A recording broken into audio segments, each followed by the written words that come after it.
Assalamualaikum warahmatullahi wabarakatuh. Salam sejahtera untuk kita semuanya. Salam Bapak Gubernur Mas Anies Baswedan yang saya hormati, Sekjen PBNU, mentor saya, jajaran Forkompinda, dan terlebih kepada sahabat saya, pendeta muda Bro Johan Sunarto. Jadi ini perpaduan antara Cina dan Jawa. Kalau Sunarto itu pasti Jawa. Serta semua jemaat yang hadir yang berbahagia. Saya ditakdirkan oleh Allah untuk menjadi seseorang yang benar-benar harus memahami makna kebinekaan. Pondok pesantren saya ditakdirkan oleh Allah berada di lingkungan teman-teman Nasrani. 60% tetangga saya adalah Katolik. Selatan rumah saya rumah pendeta, utara saya kuburan. Dan alhamdulillah seumur hidup saya tidak pernah bertengkar dengan tetangga utara saya. Saat itu saya memahami bahwa Indonesia ini adalah rumah besar. Di dalam rumah besar yang namanya Indonesia ini terdapat 6 kamar. Ada kamar Islam, kamar Kristen, Katolik, Hindu, Buddha, dan Konghucu. Saya meyakini selama orang Indonesia kembali ke kamarnya masing-masing, maka tidak akan pernah terjadi masalah. Yang menjadi masalah adalah ketika kembali ke kamarnya orang lain, tidur di kamarnya orang lain, ngiler bahkan ngompol di kamarnya orang lain. Maka begitu indahnya Indonesia menata kerukunan ini dengan luar biasa ketika kemudian menerbitkan identitas kita masing-masing. Anda yang beragama Islam dengan KTP Islam. Maka dulu Mas Anies ada usulan kolom agama dalam KTP dihapus saja. Karena dianggap ini awal dari diskriminasi. Justru saya sebaliknya.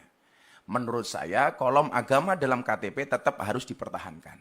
Anda sebagai umat Kristiani berbanggalah dengan KTP-mu. Dengan Kristianinya. Anda yang beragama Islam, berbanggalah dengan KTP-mu yang beragama Islam. Maka saya menolak tegas kalau kolom agama dalam KTP dihapus. Tapi kalau yang dihapus kolom kawin atau belum kawin, saya setuju. Jadi kan bujang terus Pak. Pak Kapolres setuju ini pasti. Tapi juga kemudian ada yang memahami toleransi secara kebablasan. Saya kasih contoh misalnya, ada orang yang mengatakan semua agama itu benar titik. Saya pikir kalimat ini tepat tapi kurang lengkap. Bagi saya yang benar adalah semua agama itu benar bagi penganutnya. Kenapa harus tambahkan penganutnya? Kalau semua agama itu benar titik, saya khawatir. Nanti pendeta Johan tiap hari ganti agama. Ini kan. Kenapa? Karena dengan gampangnya kita meremehkan, toh semuanya benar kok. Maka kalimat yang menurut saya diksi yang paling tepat adalah semua agama itu benar bagi penganutnya. Bagi pendeta Johan harus mengatakan bahwa agama yang saya yakini adalah yang paling benar. Tetapi bukan berarti kita diperbolehkan untuk menyalahkan agama orang lain. Makanya kemudian di dalam surat Al-An'am, dalam Al-Quran, Allah Subhanahu wa Ta'ala berfirman, dan janganlah kamu memaki sesembahan selain Allah, karena mereka nanti akan memaki Allah dengan melampaui batas tanpa pengetahuan. Sederhananya adalah, kalau kamu tidak mau agamamu dihina oleh orang lain, maka jangan pernah kamu menghina agama orang lain. Bahkan Rasulullah pernah mengatakan, mau nggak orang tua kamu dihina? Mana mungkin wahai Rasul, kami menghina orang tua kami. Apa jawaban Rasulullah? Kalau kamu tidak mau orang tua kamu dihina oleh orang lain, maka jangan sekali-kali kamu menghina orang tua orang lain. Maka saya selalu sampaikan, kalau orang Indonesia tidak bisa akur gara-gara beda agama, kalah dengan burung. Burung itu punya agama tapi bisa akur. Agamanya burung itu ada 2 Mas Anies. Kalau enggak Kristen, Islam. Burung Kristen buktinya ada burung gereja. Burung Islam ada burung namanya emprit kaji. Emprit kaji itu burung emprit yang kepalanya putih. Itu namanya emprit kaji. Tapi kalau ikan, Pak Kapolres, agamanya pasti Katolik. Buktinya yang paling besar namanya paus. Nah, gitulah kira-kira. Bahkan burung gereja itu sering tinggal di masjid. Karena saya dulu ketika di pondok, saya sering makan burung gereja. Burung gereja tinggalnya di masjid. Nggak ada tulisan burung gereja dilarang masuk, itu nggak ada Pak. Maka inilah saya pikir indahnya Indonesia. Yang kemudian semua kebebasan di dalam beragama dengan menjaga toleransinya yang tertuang di dalam Pancasila dengan Bhinneka Tunggal Ikanya.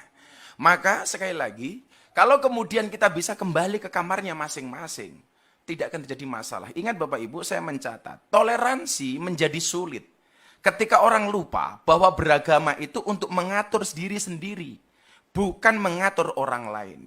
Banyak orang beragama yang bahkan belum menggenapi pelaksanaan nilai agama untuk dirinya sendiri, tapi sibuk ngurusi perilaku orang lain.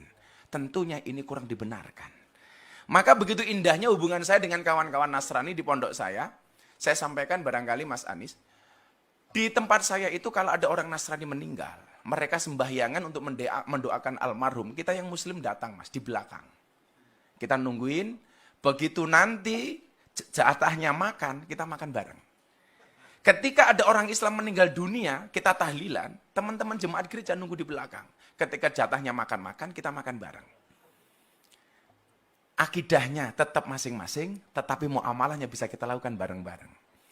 Kalau Idul Fitri seperti ini, kawan-kawan saya Nasrani masak Pak. Hasil masakannya dibagi ke semua warga kampung, baik yang beragama Islam maupun yang beragama Nasrani. Begitu Natal tiba, kawan-kawan Islam gantian yang masak, dibagi ke seluruh kampung. Maka saya teringat kemudian dengan cerita Nabi Ibrahim alaihissalam ketika masak kemudian tetangganya dipanggil. Nabi Ibrahim itu dikasih gelar kekasihnya Allah gara-gara suka traktir orang. Bulan Ramadan ini saya belum ditraktir sama Mas Anies, belum.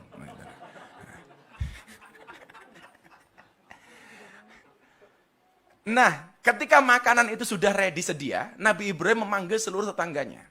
Lucunya saat itu Nabi Ibrahim, ketika orang itu mau makan, ditanya dulu. Kamu nyembah siapa? Sesembahan kita sama Ibrahim, yuk kamu makan.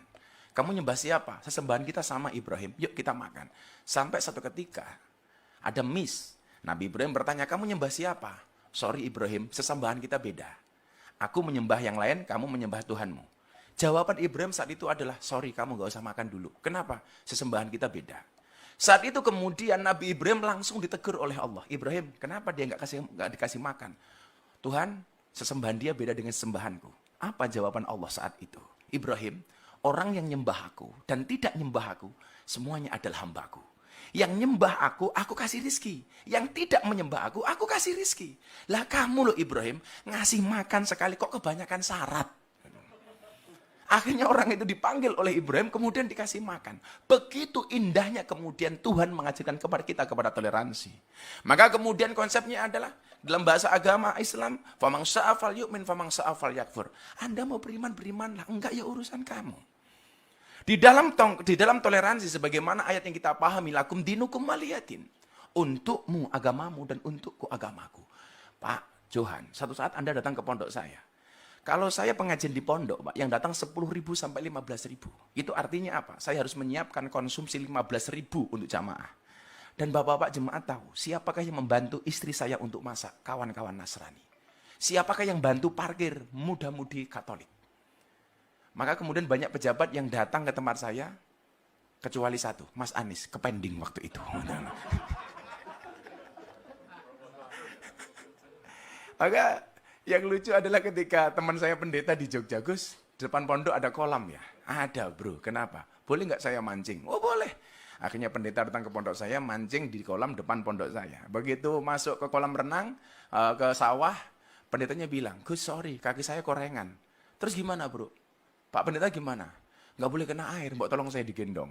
Akhirnya pendetanya saya gendong. Begitu saya gendong, pendetanya bilang, baru hari ini ada pendeta bisa naik haji. Wah, kan saya haji, Pak. Inilah. Akhirnya pendetanya saya lempar ke air. Biur, pendetanya protes. Gus, kenapa saya dilempar ke air? Sorry pendeta, baru hari ini ada pendeta dibaptis sama Pak Haji. Saya bilang gitu. Begitu indahnya Indonesia ketika kemudian kita saling menghormati. Saya meyakini akidah memang tidak bisa kita campur. Tetapi ketika persoalan kebangsaan, persoalan kenegaraan, kita punya visi yang sama. Dengan berideologikan Pancasila, inilah konsep yang dibuat oleh founding fathers kita.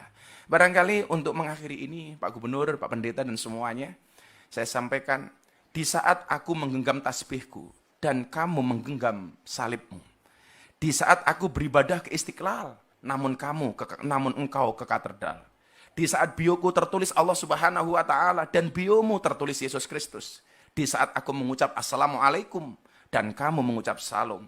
Di saat aku mengeja Al-Qur'an dan kamu mengeja Alkitabmu. Kita berbeda saat memanggil nama Tuhan. Tentang aku yang menengadakan tangan dan kau yang melipatkan tangan saat berdoa. Aku, kamu, kita. Bukan istiqlal dan katedral yang ditakdirkan berdiri berhadapan dengan perbedaan namun tetap harmonis.